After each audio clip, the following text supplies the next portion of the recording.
Assalamualaikum warahmatullahi wabarakatuh.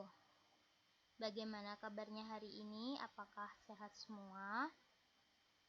Oke, di sini apakah kalian sudah siap mengikuti pembelajaran matematika? Jika kalian sudah siap mengikuti pembelajaran pada pagi hari ini, alangkah baiknya marilah kita berdoa terlebih dahulu ya. Berdoa mulai. Berdoa selesai. Oke, di sini seperti biasa ya. Kalian siapkan dulu buku tulisnya, buku paket matematika, dan jangan lupa alat tulisnya juga disiapkan ya. Oke, di sini kita akan belajar tentang transformasi geometri.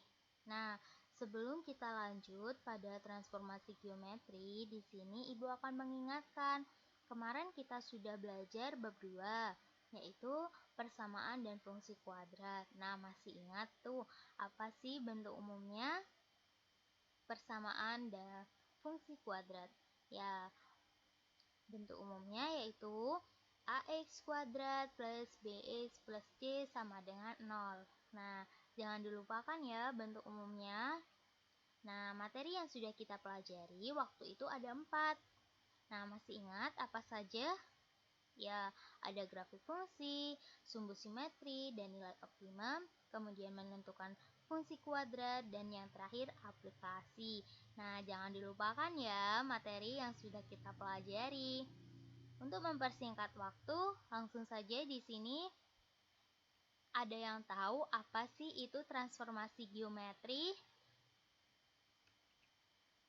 Ya, transformasi geometri adalah transformasi sendiri. Di sini Ibu memiliki dua pengertian, transformasi dan transformasi geometri. Nah, yang pertama, transformasi adalah suatu proses yang mengubah posisi dan bentuk benda. Nah, itu adalah pengertian dari transformasi. Nah, kalau transformasi geometri yaitu suatu perubahan posisi atau perpindahan dari suatu posisi awal X, Y menuju ke posisi lainnya yang dinamakan X aksen, Y aksen. Nah, jadi itu adalah pengertian dari transformasi geometri. Oke, di sini ada 4 bagian loh yang ada di dalam transformasi geometri. Ada yang tahu apa saja sih bagiannya? Ya, bagiannya di sini yang pertama yaitu refleksi, kemudian translasi, rotasi, dan dilatasi. Nah, ada yang tahu materi yang akan kita pelajari di dalam transformasi geometri itu yang mana dulu? Ya, yaitu transformasi refleksi atau bisa dikatakan sebagai pencerminan. Nah, di sini di dalam transformasi refleksi di sini ada 4 KD. Yang pertama, isinya masih sama seperti yang kemarin, yaitu KD yang pertama menghargai dan menghayati ajaran agama yang dianut. Yang kedua, menunjukkan perilaku jujur, disiplin, dan tanggung jawab. Nah, di sini KD 3.5 ini adalah KD yang ada pada bab 3 yang akan kita pelajari, yaitu menjelaskan transformasi geometri yang terdiri dari 4 bagian, yaitu refleksi, translasi, rotasi, dan dilatasi yang dihubungkan dengan masalah kontekstual.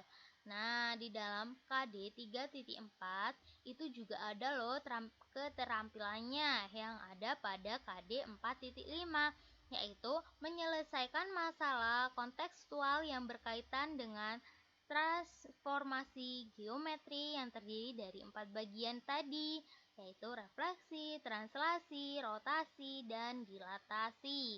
Nah, ada yang ditanyakan dari isi KD dari keempat KD ini? Jika tidak ada, kita lanjut ya pada tujuan pembelajaran pagi hari ini. Nah, tujuan yang pertama sama yang kedua masih tidak ada bedanya. masih sama dengan yang kemarin, yaitu melatih sikap sosial, berani bertanya, berpendapat, mau mendengarkan orang lain. Nah, tujuan yang kedua yaitu bertanggung jawab terhadap menyelesaikan tugas.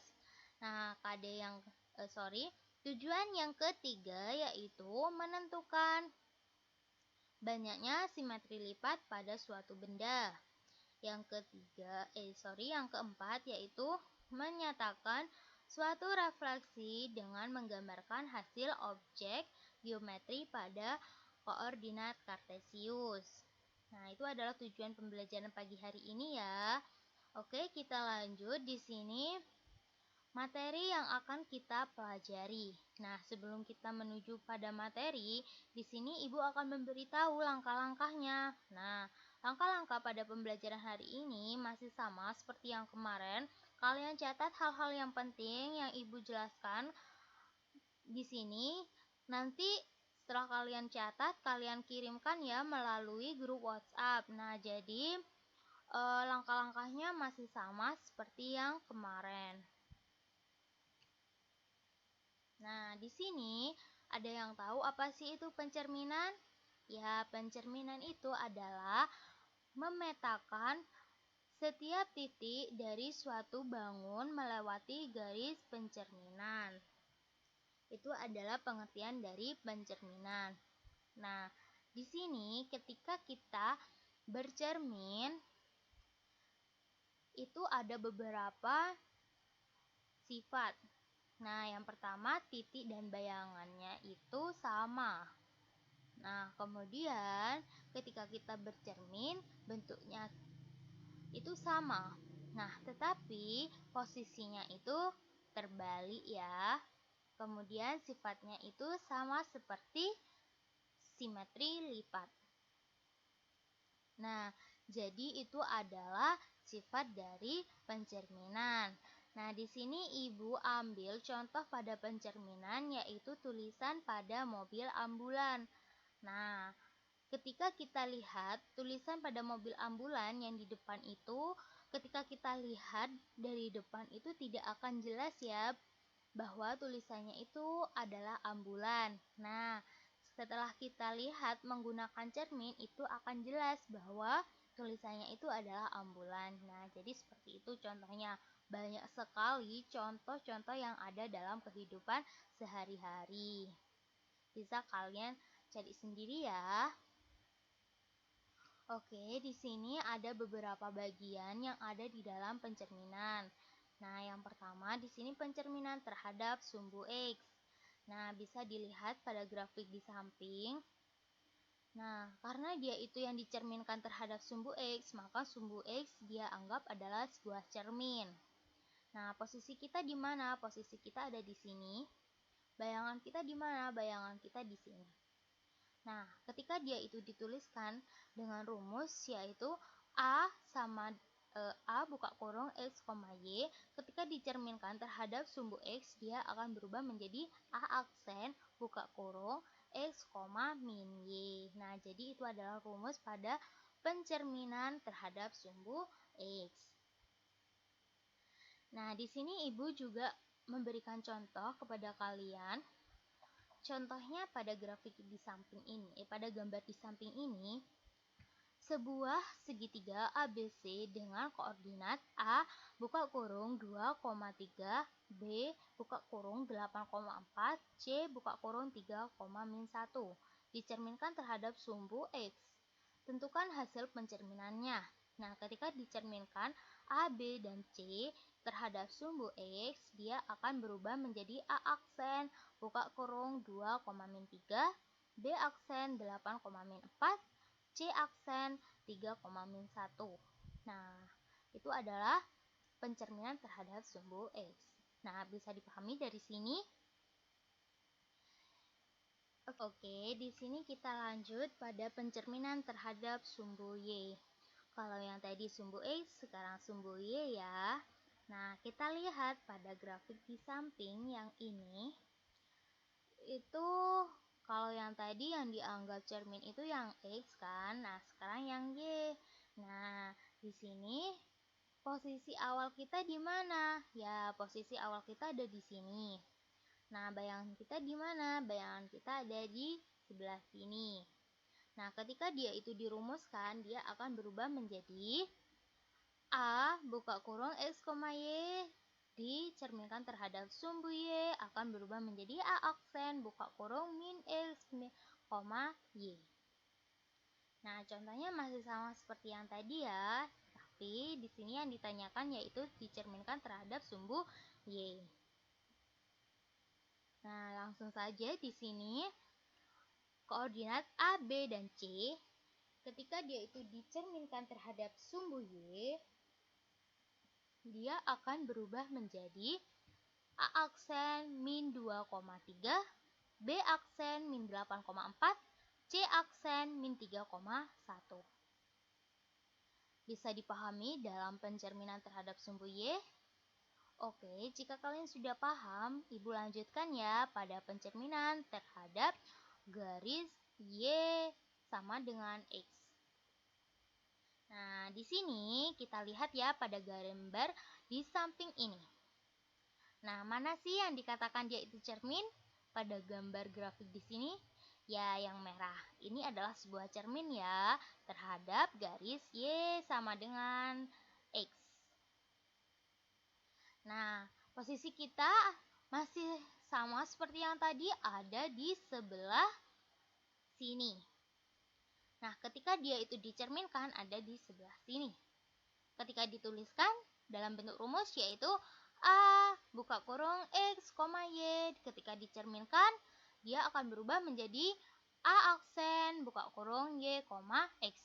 Nah, jadi terbalik ya, kalau yang posisi awal itu X, Y ketika dicerminkan Y, X. Nah, di sini contohnya Ibu ambilkan contoh yang sama, tetapi yang ditanyakan itu berbeda. Y sama dengan X. Ini yang ditanyakan ya, ketika dicerminkan terhadap garis Y, X. Nah, A, B, C di sini ketika dicerminkan itu akan berubah menjadi seperti ini. A aksen 3,2, B aksen 4,8, C aksen min 1,3. Nah, jadi seperti itu. Bisa dipahami dalam pencerminan terhadap garis Y sama dengan X. Nah, Ibu lanjutkan ya yang D. Yang D di sini adalah pencerminan terhadap garis Y sama dengan min X.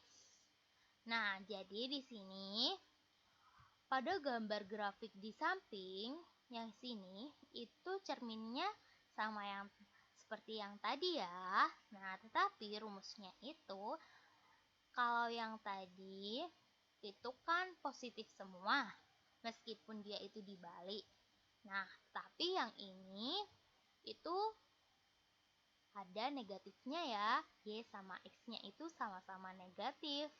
Nah, jadi seperti ini bisa kalian lihat, tidak jauh beda sama yang tadi ya caranya.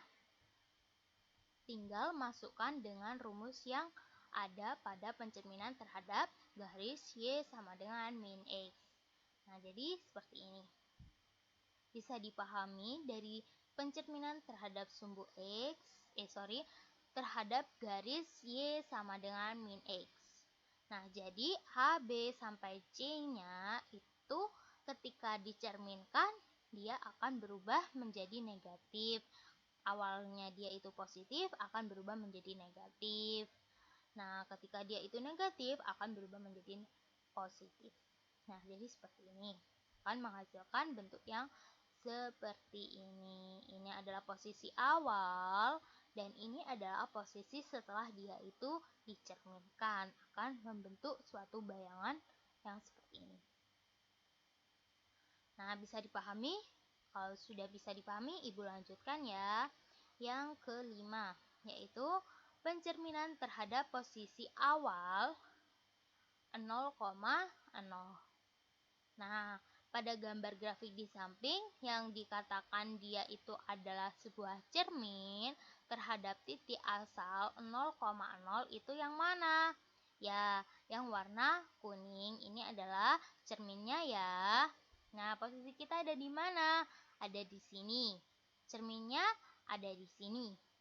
Nah, ini adalah bayangan kita ya, ada di bawah ini. Nah, ketika dituliskan dengan bentuk rumus yaitu A buka kurung X, Y, kemudian dicerminkan terhadap titik asal 0,0 akan berubah menjadi A aksen buka kurung min X, min Y. Nah, contohnya sama seperti yang tadi, tidak jauh beda. Nah, kalau yang tadi X sama Y-nya itu kan berbalik tuh. Tapi dia itu sama-sama negatif kan. Kalau yang ini dia itu tidak berbalik, tetap X, Y, tetapi dia itu memiliki tanda negatif. Nah, bisa dipahami dari contohnya, ini adalah titik asal, titik awal kita berdiri pada cermin. Ini adalah yang sebelah sini adalah bayangan kita. Setelah kita bercermin akan berubah menjadi seperti ini. Bentuknya A 2,3 ketika dicerminkan akan berubah menjadi A aksen buka kurung min 2, min 3 sampai seterusnya dengan yang C. Nah, bisa dipahami? Oke, Ibu lanjutkan ya yang F atau yang ke-6. Pencerminan terhadap garis X sama dengan H. Nah, jadi di sini X pada garis X yang ini, sumbu X, dia memiliki cermin. Mana cerminnya? Ya, yang warna merah ini adalah cermin terhadap X sama dengan H. Nah, di sini ketika dia itu bercermin, titik awalnya itu ada di sini ya. Nah, bayangan kita ada di mana? Bayangannya itu ada di sebelah sini. Nah, jadi pada pencerminan terhadap garis X sama dengan H itu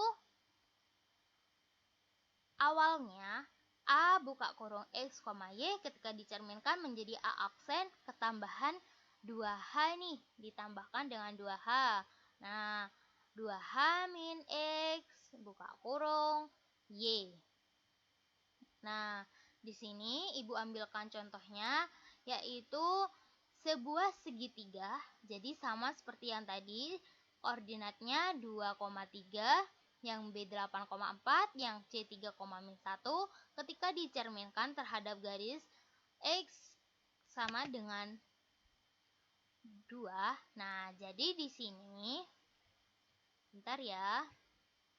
Nah, jadi di sini 2 ini adalah H-nya. Ini adalah H ya. Nah, jadi yang 2H di sini hanya itu diganti dengan angka 2. Nah, jadi seperti ini. Kita masukkan hanya, nah akan berubah. Awalnya itu adalah A buka kurung 2 min 3. 2,3. Nah, ketika dicerminkan terhadap garis X sama dengan H, dia akan berubah menjadi seperti ini. A aksen buka kurung 2 min 3. 2 min 3 kok sama sih dengan yang ini? Masukkan saja hasil hanya pada rumus bayangan terhadap garis X sama dengan H. Hanya diganti 2 akan menghasilkan ini. Sama seperti yang ini ya. Yang B sama yang C itu tidak jauh beda, caranya sama dengan yang A. Nah, jadi yang B awalnya itu 8,4 akan berubah menjadi min 4,4 dengan memasukkan hanya itu 2. Yang C juga sama. Nah, bisa dipahami dalam pencerminan terhadap garis X sama dengan H. Oke, jika kalian sudah paham, di sini terakhir yaitu pencerminan terhadap garis Y sama dengan K. Y sama dengan K, jadi di sini cerminnya itu ada di sumbu Y ya. Yang mana cerminnya? Adakah yang tahu? Ya, cerminnya itu yang ini, yang warna merah ini ya. Nah, jadi ketika dirumuskan itu A sama dengan A buka kurung X, Y ketika dicerminkan terhadap garis Y sama dengan K, yaitu berubah menjadi A aksen buka kurung X, 2K min Y.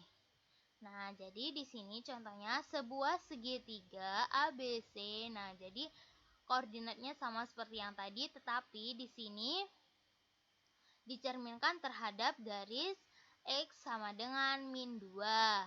Nah, gambarnya itu sama seperti ini, jadi tidak jauh beda ya. Nah, ketika dia itu dicerminkan terhadap garis X sama dengan min 2, nah jadi caranya sama. Nah, yang min 2 ini, yang ini itu adalah K-nya. Kalau yang tadi H, sekarang yang ini adalah K. Nah, kita masukkan saja K-nya pada bayangannya untuk mencari bayangan dari titik awalnya. Ini titik awal, yang sebelah sini ini adalah titik awal, yang sebelah sini adalah hasil dari bayangannya. Nah, jadi seperti ini. Ini adalah hasilnya ya, tidak jauh beda caranya sama seperti yang tadi. Nah, di sini adalah materi pencerminan pada bagian yang terakhir. Di sini Ibu akan menyimpulkan tentang pencerminan atau bisa dikatakan sebagai refleksi. Nah, kesimpulannya pada pembelajaran hari ini atau kunci untuk kita memahami materi pencerminan atau refleksi, di sini kan ada beberapa rumus yang harus kita pahami. Nah, karena tadi contoh dari awal sampai terakhir itu gambarnya seperti ini. Nah, di sini ketika dia itu dibayangkan, ini cermin, ini posisi kita, dan yang sebelah sini ini adalah cerminnya. Kan kalau kita berdiri pada cermin, itu kan titik awal kita berdiri. Ketika dia itu dicerminkan, dia akan berubah menjadi aksen, ya kan? Nah, jadi yang pertama itu tadi kan dicerminkan terhadap sumbu X. Nah, jadi titik awal kita di sini A buka kurung X, Y ketika dicerminkan akan berubah menjadi A aksen buka kurung X, Y min Y. Nah, ketika dia itu dicerminkan terhadap sumbu Y akan berubah menjadi A aksen buka kurung min X, Y. Nah, ketika dia itu dicerminkan terhadap garis Y sama dengan X akan berubah menjadi Y, X. Nah, kemudian kalau dia itu dicerminkan terhadap garis Y sama dengan min X, nah akan berubah menjadi A aksen buka kurung min X, min Y, X. Nah, yang kelima yaitu dia itu dicerminkan pada titik asal. Nah, titik asalnya tadi kan 0,0. Nah, dia akan membayangkan menjadi bayangannya A aksen buka kurung min X, min Y. Nah, ketika dia itu dicerminkan terhadap garis X sama dengan H, dia akan menjadi A aksen buka kurung 2H min X, Y. Nah, jadi pada pencerminan ini itu ketambahan 2H ini ya, 2H. Nah, jadi 2H-nya itu dijumlahkan dulu terhadap sumbu X-nya. Nah, nanti ketemu hasil X-nya jadi hasil X, hasil Y. Nah, jadi sama ya seperti garis Y sama dengan K. Tidak jauh beda caranya dengan yang ini ya. Yang ini tidak jauh beda. kita tinggal masukkan nanti hasil nilai K-nya pada rumus bayangan yang ada di sini. Nah, ini adalah kunci untuk kita bisa mengerjakan soal-soal tentang pencerminan terhadap pencerminan terhadap gambar grafik yang ada di dalam koordinat kartesius. Dan beberapa benda ketika dia itu dicerminkan, rumusnya masih tetap tidak jauh beda, sama persis dengan kesimpulan yang ada di sini. Nah, sekian pemaparan dari saya. Ketika kalian belum paham dari penjelasan saya, silakan kalian tanyakan melalui grup WhatsApp saja ya. Nah, sekian pemaparan dari saya. Kurang lebihnya saya mohon maaf. Wassalamualaikum warahmatullahi wabarakatuh.